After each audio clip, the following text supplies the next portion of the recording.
Good morning and welcome to Hope, Faith, and Joy Daily Devotion with me, Pastor Amanda. It is Monday morning, and we are taking a look at First Corinthians, the gospel that Paul wrote to the church in Corinth. And we are going to look at probably the most famous or most well known of all of his chapters that he has written. So often, this is the one that is used in weddings. But it's important to recognize where this has been placed within the whole letter that has been written to the church. Because if you remember, Paul has been talking about how there's been disruption in the church, how they're not being very nice. He's also talked about how everybody has a gift, a spiritual gift to offer to the church.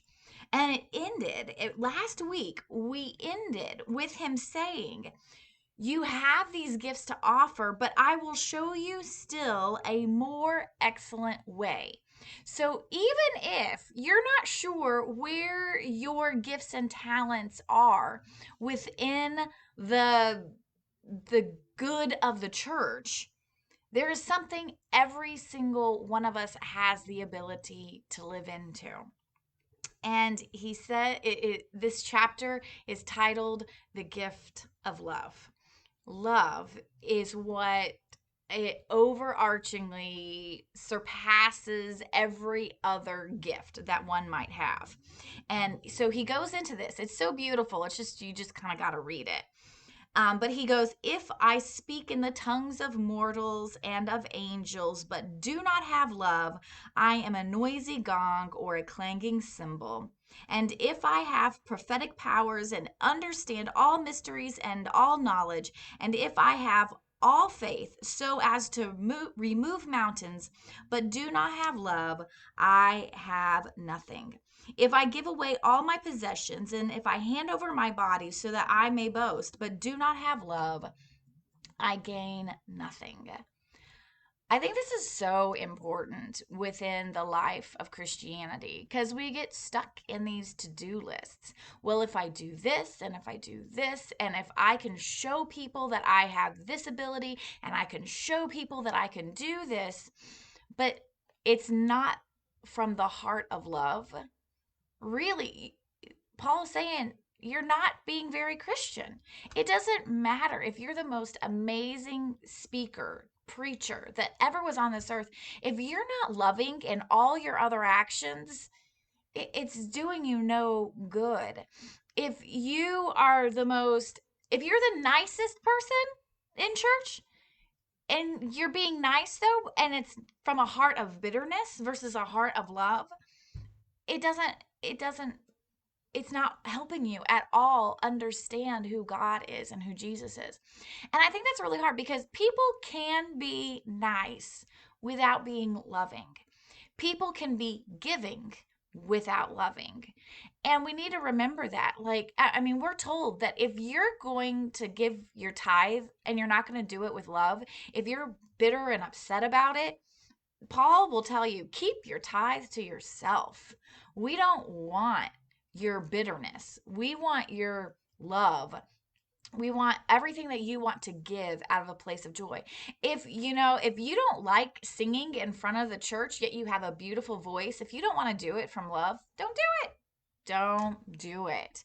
So I think that's really important that all of our intentions should be based in love. Everything we do should be based out of love and not bitterness. Otherwise, it's not worth it, as he says. Gain nothing. You gain nothing. So then Paul goes on to tell us how some of the qualities and characteristics of love. Love is patient. Love is kind. Love is not envious or boastful or arrogant or rude. It does not insist on its own way. It is not irritable or resentful. It does not rejoice in wrongdoing, but rejoices in the truth. It bears all things, believes all things, hopes all things, and endures all things. I think this is just beautiful. And I want to remind folks that, a lot of times we say this is how a couple should, this is how to base your marriage. But it's not just that. Paul is speaking to a community of believers. He's not speaking to people who are getting married. He's speaking to the whole community. And if you're not able to practice this in the home, then you have a hard time going to practice it in the community.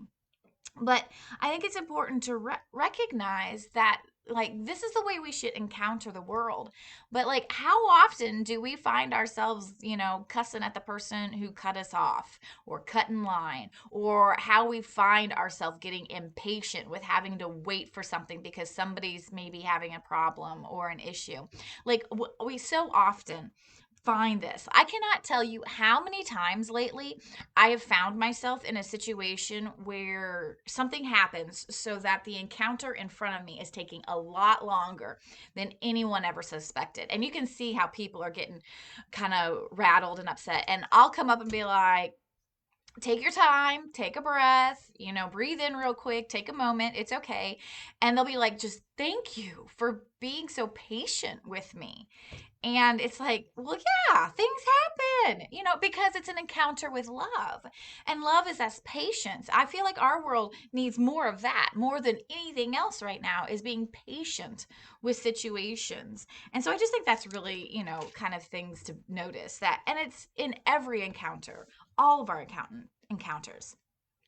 And then Paul goes on to conclude his chapter that love never ends, and that he recognizes that we're not fully into who we should be. He doesn't expect us to love perfectly right away. He says we only see in part. We only kind of see dimly in the mirror. But the more that we practice love, the more that it becomes a natural habit to us, a natural attitude, we will find that we will get better at it. And he even talks about it. We have to begin somewhere. When I was a child, I spoke like a child, I thought like a child, I responded like a child. When I became an adult, I put an end to my childish ways. So Paul, he's really kind of hitting the Corinthian church by saying, the way you're behaving right now says that you're still children. Your faith community is acting like children. You're not practicing healthy communication skills as adults. And that your faith should lead you to a level of maturity. And if you're not practicing your faith in a way that's leading you to maturity, you're not practicing your faith. It's pretty much what he says. If you're not doing this, you're not maturing. So you can't claim maturity if you're not practicing maturity. Woo! Paul, he gets right to the heart of things, doesn't he? But then, of course, he ends with one of the most wonderful lines ever written, if you ask me, or you'll see it everywhere. And he says, and now faith, hope, and love abide, these three, and the greatest of these is love. You just want to sing the song, love, love, love, love, love. So love is what triumphs over all in all situations. The emotion, the reaction, the intention needs to always return back to love. How can I respond lovingly in this situation? Even if I'm angry, even if I'm mad, how can I fill this moment with love? And of all the gifts that you can give, is to be a loving person. And from that, everything else will flow out beautifully. And you yourself will experience the world in an amazing way. So, with that, can't beat that. The greatest of these is love. So, thanks for joining me, Pastor Amanda, today with Hope, Faith, and Joy Daily Devotion. And I will see you tomorrow.